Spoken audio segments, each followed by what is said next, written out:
The Minutemen versus the Redcoats, Washington versus Cornwallis, Patton versus Montgomery, and of course, Motley Crue versus Def Leppard.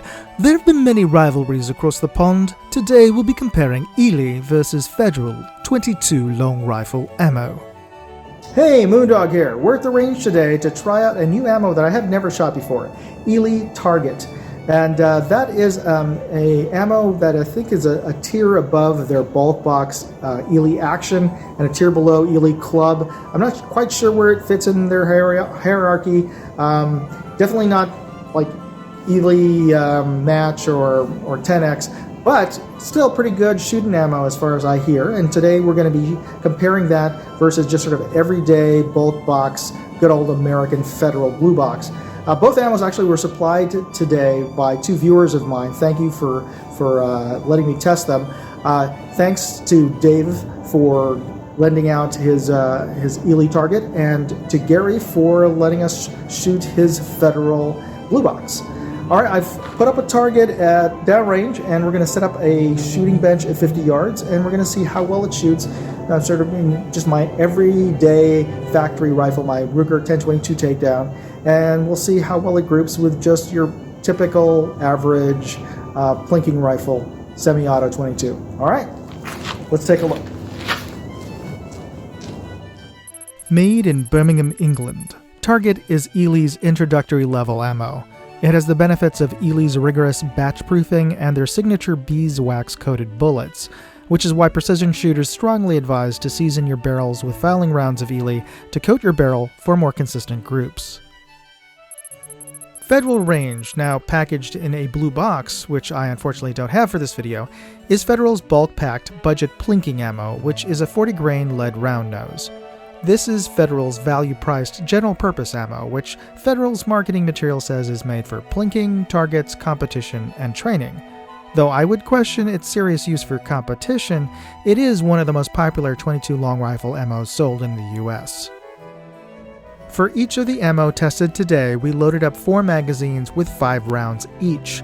We're shooting them out of a factory-stock Ruger 1022 takedown, just to see how well these ammos perform in a typical everyday basis, using one of the most common semi-auto rifles found in America. We start each test with a clean cold barrel. I loaded an extra round into the first magazine to do a test shot, just to confirm that the optic was aligned properly, all the equipment was working, and to warm the barrel from a cold start.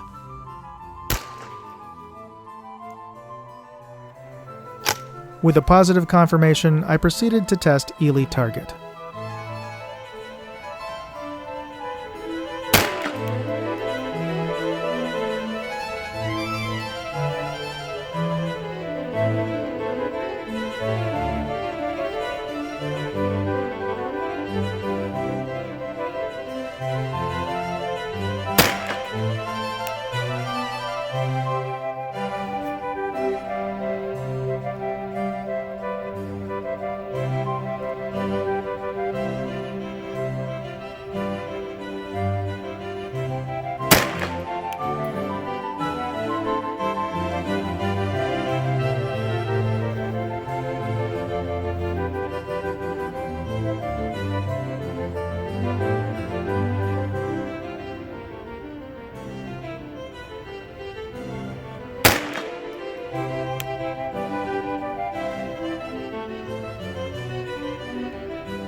Okay, at this point I was actually a little surprised at how well this ammo grouped from the get-go. Now, for those of you who are strict adherents of the technique of barrel seasoning, you can choose to ignore this group, to ignore the first 2 groups, the first 10 shots, and just chalk it up to seasoning of the barrel and only count the last 2 targets. That's really up to you. I am, of course, recording the results of these first 10 shots and will be measuring them and sharing them with you for those of you who wish to include those data points in your analysis of this ammo. And finally, please note that I said your analysis, not your analysis, which is private info that you should keep between you and your doctor.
Before testing the next ammo type, I made sure to clean and snake the barrel. An advantage of using the takedown version of the Ruger 1022 is that by disassembling the front half of the rifle, accessing the chamber and the barrel is that much easier. I reloaded the magazines with Federal range and again took a single pre-shot to warm the barrel. I then proceeded to test the Federal ammo.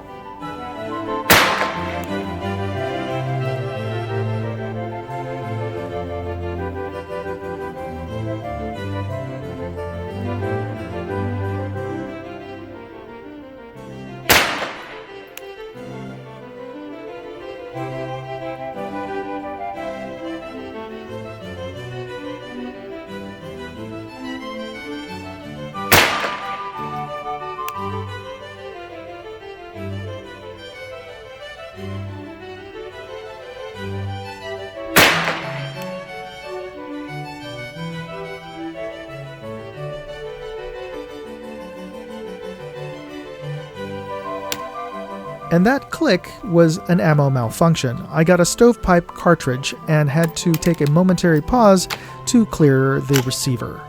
And that cartridge is crimped at the mouth, so that's something to consider. It's Federal. Okay, so back to testing the Federal, and thankfully that was the only ammo malfunction we experienced.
stovepipe.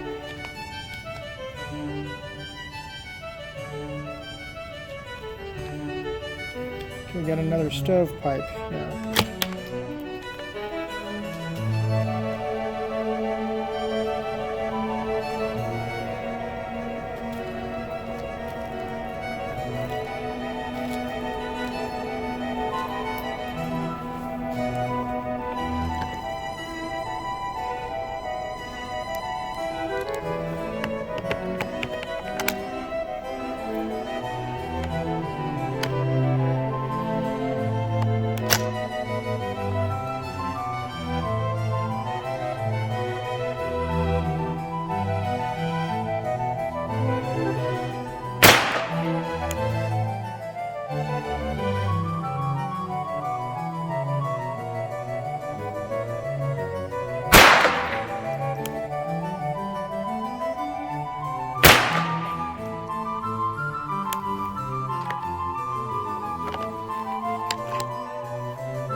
Okay, so let's go see the results. And the fact that you're still watching this means that you're actually enjoying it. So please, hit the like button and the notification bell and subscribe to the channel if you haven't already.